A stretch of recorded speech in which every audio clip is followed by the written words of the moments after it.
Bienvenidos a su canal Cristiano Imprudente o en su defecto Living Waters Tijuana Jorge Valverde. Vamos a continuar con nuestra regla número 4. Ya hemos visto las primeras 3. Esta regla se llama las 3 aplicaciones. Ya hablamos de 3 grupos, que fue la regla número 2. Ahora vamos a hablar de las 3 aplicaciones. No está relacionada con las 3 grupos directamente, ¿no? ¿Qué es esto de las 3 aplicaciones? Bueno, cada pasaje en la Escritura va a tener 3 aplicaciones básicas. Repito, son aplicaciones básicas. No faltará quien diga, bueno, ¿y esta aplicación? No, estoy hablando de 3 aplicaciones básicas que vas a encontrar en la Escritura y que es necesario comprenderla. Primero, la aplicación histórica, la aplicación doctrinal y la aplicación personal. Hay quienes son fans de llegar a la aplicación personal sin entender primero la aplicación histórica y la doctrinal. Podemos cometer errores graves si directamente nos vamos a una aplicación personal. Entonces, toma en cuenta esto. Cada pasaje que vas a encontrar en la Biblia tiene 3 aplicaciones básicas, 3 maneras de entenderse y de aplicar, valga la redundancia, estos pasajes. Debes establecer siempre, debes entender que las 3 aplicaciones son en el orden debido, en el orden que mencionaba. Primero viene la aplicación histórica, luego la doctrinal o profética y al final viene la aplicación personal. Entonces, si tratamos de aplicar un pasaje de la Biblia a nuestras vidas personales sin entender el contexto histórico, sin entender el contexto doctrinal o profético, vamos a correr el riesgo de torcer la Escritura dándole una aplicación errónea. Segunda de Pedro 3:16. Casi en todas las epístolas, hablando en ellas de estas cosas, entre las cuales hay algunas difíciles de entender, las cuales los indoctos e inconstantes tuercen, como también las otras escrituras, para su propia perdición. Entonces, estas 3 aplicaciones se llaman también contexto. Hay un contexto histórico, una aplicación histórica. Hay un contexto doctrinal, profético, una aplicación doctrinal o profética y, por último, una aplicación personal. Podemos usar esos términos de igual manera porque implican lo mismo en el contexto de esta regla del estudio bíblico. Lo que queremos hacer es ver cada una de estas 3 aplicaciones a detalle y unos ejemplos claros de estas definiciones. En este podcast vamos a cubrir solamente la aplicación histórica, Biblia, papel y lápiz y una actitud enseñable. Este estudio lo estoy haciendo a partir del manual de cómo estudiar la Biblia del pastor Greg Kedrowski. Y vamos a ver la aplicación histórica. El contexto histórico. Bien, ¿a qué se refiere esta aplicación histórica? Se refiere a que lo que leemos en cualquier pasaje de la Escritura es historia verdadera y verídica. O sea, verificable. Tú puedes verificar lo que lees, pero tienes que entender que es historia. Lo que leemos en la Biblia son acontecimientos que realmente sucedieron en el tiempo y en el espacio. Hechos de la historia que tomaron lugar en el pasado. No vamos a tratar de omitir lo que algunas personas conocen como cuentos de gente primitiva. No, históricamente la Biblia es 100% veraz, sin ningún error ni equivocación.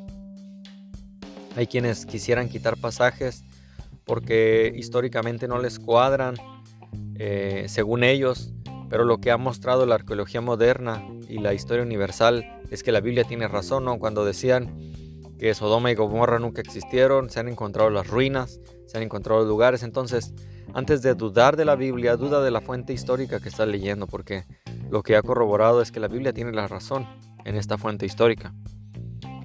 Te queremos entender entonces un poco del contexto histórico del pasaje que estamos leyendo o estudiando, pero debemos entender que fueron eventos que realmente ocurrieron y era gente que realmente vivía. Entonces, queremos ver el contexto histórico de lo que estamos leyendo y puedes establecer este contexto histórico haciéndote algunas de las preguntas que te voy a mencionar a continuación. ¿Quién lo escribió? O sea, ¿quién fue el autor humano? El autor divino sabemos que fue Dios, pero el autor humano, o sea, el que Dios utilizó, ¿quién fue? Es importante establecer esto, porque además te ayuda a entender también a qué grupo va dirigido, ¿no?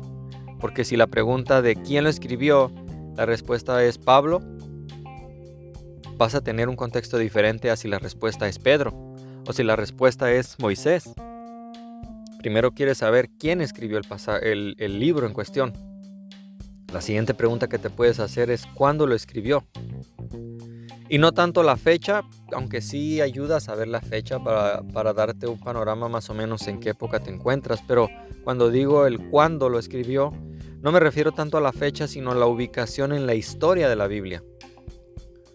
Por ejemplo, muchos desconocen que el libro de Job es anterior al libro de Moisés, por ejemplo, o a la situación de Éxodo.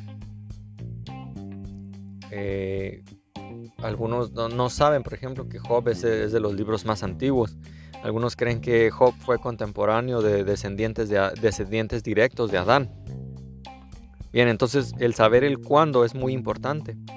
David, por ejemplo, escribió la mayoría de los salmos y escribió muchos de ellos cuando estaba huyendo bajo la persecución de Saúl.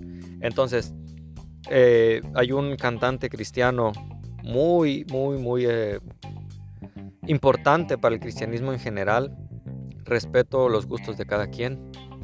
Este cantante moderno, Jesús Adrián Romero, decía en una entrevista que a él no le gustan mucho los salmos porque eso de pedir que Dios les rompa los dientes, para él no le gusta, ¿no?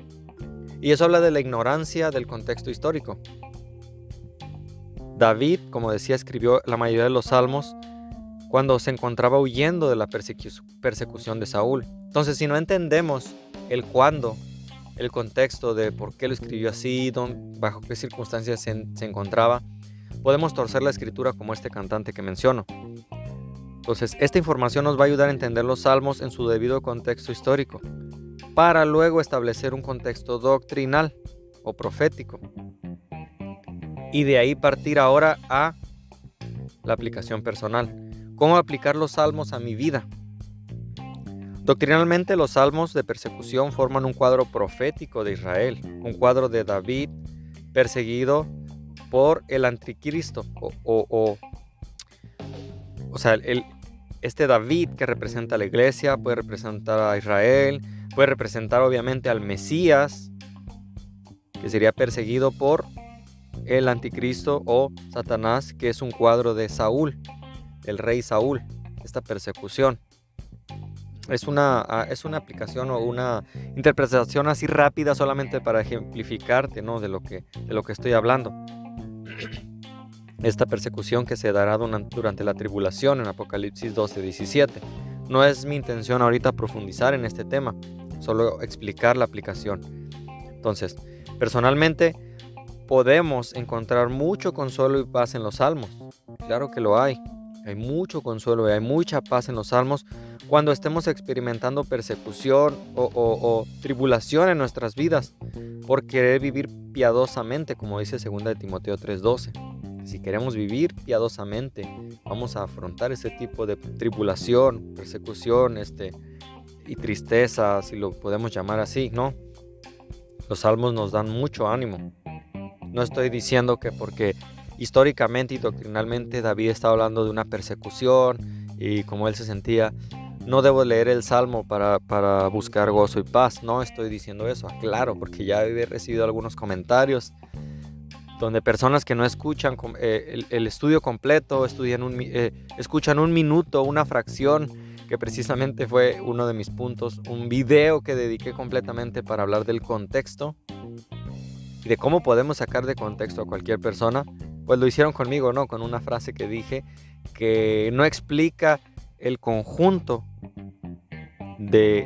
precisamente de esa exposición, ¿no? Esa explicación que di. Entonces, queremos entender que en toda la Biblia hay aplicación personal, pero no queremos llegar a esa aplicación personal sin antes entender la aplicación histórica y profética o doctrinal. Por eso es importante el orden que vamos a seguir cuando establecemos estas tres aplicaciones. La historia te ayuda a entender la profecía que hay en los tipos y cuadros del pasaje. ¿Qué son los tipos y cuadros? Ya hablaré también en esa regla, los tipos y cuadros. Pero el entendimiento de la historia y la doctrina te va a ayudar a hacer una aplicación personal sin torcer la escritura, aplicando algo que debería ser o algo que no debería ser, ¿no? Es un peligro constante y latente de ese misticismo de leer la Biblia al azar y aplicarlo a nuestras vidas directamente.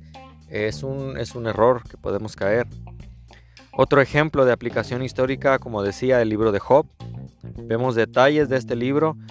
Primero vemos que se debería entender un poco acerca del contexto histórico que hay en el libro de Job. Se escribió el libro de Job alrededor del mismo tiempo cuando Abraham vivía. Algunos creen eso.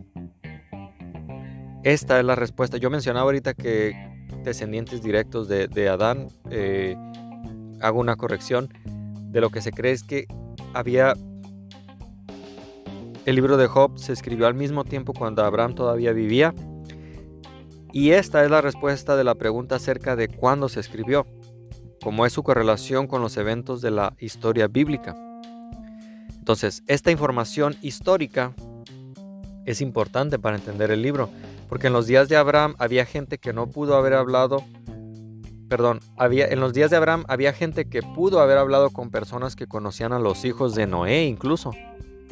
Entonces Job vivía una época relativamente cercana al diluvio, o sea, lo que ves en Génesis 7, relativamente cercana.